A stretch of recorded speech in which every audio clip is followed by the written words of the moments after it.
नमस्कार good evening नमस्कार good morning आज क्लासमा बुझा गरेर हामी क्लास 11मा रहेको 4th नम्बरको एस्से वाट इज पोभर्टी यसमा हामीले बुझ्छौँ राइटरले आफ्नै जीवनमा घटेको घटनालाई देखाउन खोजिरहेका छन् यसमा लेखिएका जो एसिस्ट हुन् जसको नाम छ Jo Goodwin Parker she is a female writer and she is from USA okay अब यसमा बुझ्दा हामी उनलाई भन्न खोजेको छ एज एनोनिमस राइटरको रूपमा यानि कि अननेम्ड राइटरको रूपमा र यसमा हामीले बुझ्छौँ कि पोभर्टी यानि गरिबीको रूपमा उहाँले फिल गरेको जुन व्यक्तिगत पर्सनल एक्सपिरियन्स छ त्यो के छ त let's begin on this video to learn. Here's the What is Poverty is a powerful essay written by Jo Goodwin Parker in which the author reflects on her personal experiences with poverty. Parker, through vivid and emotional language, describes the harsh realities of living in poverty, making it more than just an abstract concept. The essay draws attention to the human cost of poverty and challenges common microconceptions about poor people यसको बारे हामी बुझ्नको लागि पहिला बुझौँ हामी एस्सेको एसिस्टको बारेमा let's learn Jo Goodwin Parker is a writer who uses her personal experiences to shed light on the struggles of living in poverty she is an advocate भनेको सपोर्टर हुन् उनले अधिवक्ता भनिन्छ नेपालीमा for the poor aiming to bring awareness to the systematic issues and human suffering associated with poverty. Through this essay, Parker draws on her lived experience to portray poverty not just as a lack of money, but as a multifaceted condition affecting nearly every aspect of life. भनेर देखाउन खोजिएका छन् let's go for the themes यस कथामा main themes के छन् त हेर्नुहोस् त द रियालिटी अफ पोभर्टी वास्तवमा मानिस जो पोभर्टीको फेस गरेको हुन्छ उसलाई थाहा हुन्छ गरिबी के हो त फाइनेन्सियली जो अलिकति ब्याकवर्ड हुन्छ नि समाजमा नि हेर्ने दृष्टिकोण फरक हुन्छ जोसँग सबै थोक छ उसलाई मानिसहरूले सबैलाई गर्छन् सम्मान जोसँग यदि फाइनेन्सियल कन्डिसन पुअर छ भने समाजमा उसलाई हेला गर्ने दृष्टिकोण बढ्छ र यहाँ पनि उनले देखाउन खोजेको कुरा छ कि उहाँको 3टा बच्चा हुन्छन् उनी एकदमै सुरुमा उनको जीवन राम्रोसँग बित्छ तर आफ्टर सम इयर्स उनी एक्लै बस्छिन् बच्चाहरूलाई आफ्नो उनीहरूको ग्रेनीको रूपमा ठाउँमा राखिदिन्छन् तर त्यो बच्चाहरूको राम्रोसँग स्याहार सुधार हुन सक्दैन एउटाको डाइपर जुन जान्छन् वर्कमा त्यो डाइपर नै चेन्ज भएको हुँदैन एउटाले फुटेको सिसासँग खेलिरहेको हुन्छ एउटा नजिकैको लेकमा गएर खेलेको हुन्छ सो उनले आफ्नो जब पनि छोड्ने बाध्य हुन्छन् यसमा चाहिँ उनले भनेकी छिन् गरिबी भनेको एउटा यो हुन्छ नि डटी थिङ्स हो किनभने मानिसले सबै कपडादेखि लिएर सबै कुराहरू खानादेखि लिएर सबै कुराहरूको लागि चाहिँ एकदमै पीडा भोग्नुपर्ने हुन्छ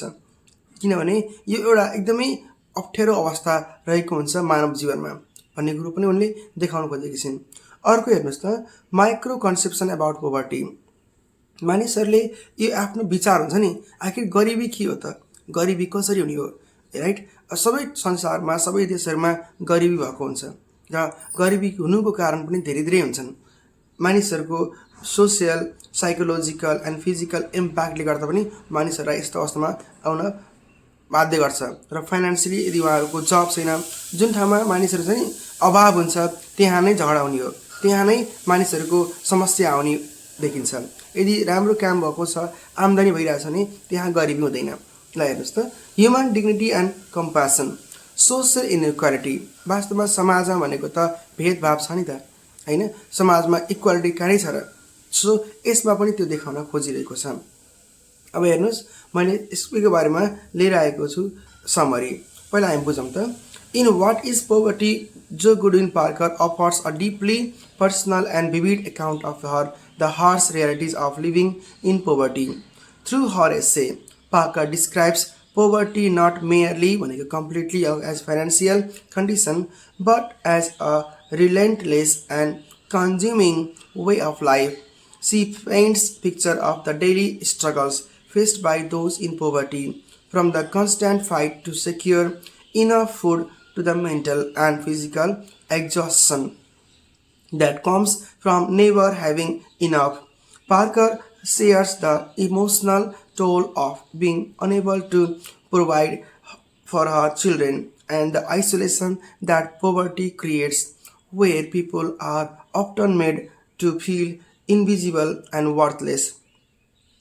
Parker challenges common misconceptions about poverty, emphasizing that it is not a result of laziness or lack of effort. She describes how poverty is a systematic issue where individuals and families are trapped in a cycle of hardship that is difficult to escape. For her, poverty is not just a financial condition, it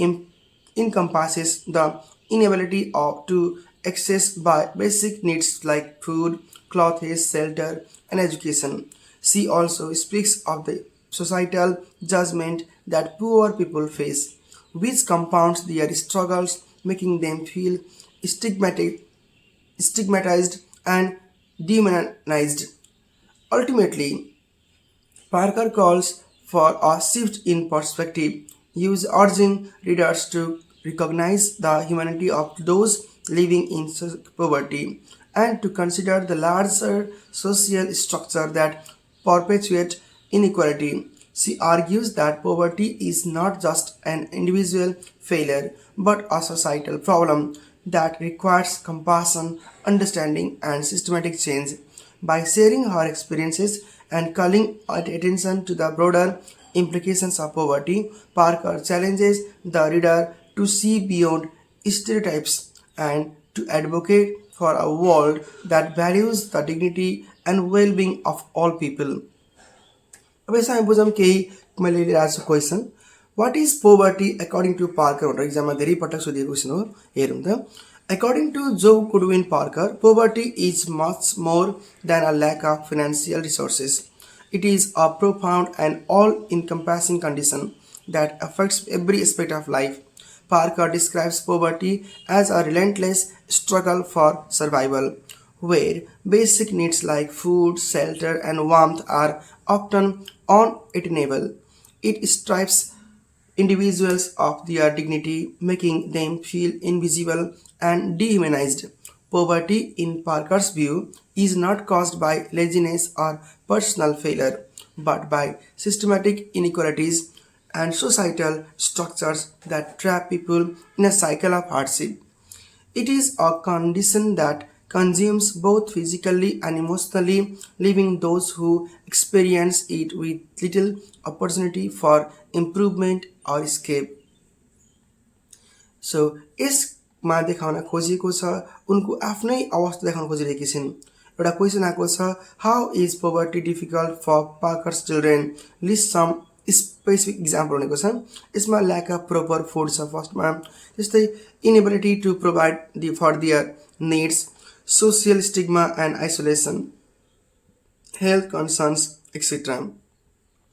so गरिब भनेको कुनै जन्मेको पाप होइन यसमा उनी आफूले व्यक्तिगत जीवनमा समाजद्वारा भएका पीडाहरू उनको आर्थिक अवस्था नाजुक थियो उनले आफ्नो बच्चाबच्चीहरूलाई पढाउन पनि एकदमै गाह्रो भइरहेको थियो उनीहरूको स्वास्थ्य अवस्था उनीहरूको हुन्छ नि एउटा भेस्ट नै किन्न पनि कति गाह्रो भएको थियो उनलाई इक्जाम्पल दिएकी छिन् त्यहाँ राइट डायपर किन्नलाई पनि उनले सेभिङ गर्छिन् उनलाई हस्बेन्डले पनि पहिला पैसा पठाउँथे पछि छोडे उनी अहिले एकल महिला भएकी छिन् सिङ्गल वुमेन जसले आफ्नो बच्चाबच्चीहरूको पनि हेर्नुपर्छ रेखदेख गर्नुपर्छ र आफू पनि गर्नुपर्छ भन्ने कुरो यहाँ देखाइएको छ so all together what is पोभर्टीमा चाहिँ पोभर्टीमा भएका मानिसहरूको जीवन देखाउन खोजिएको छ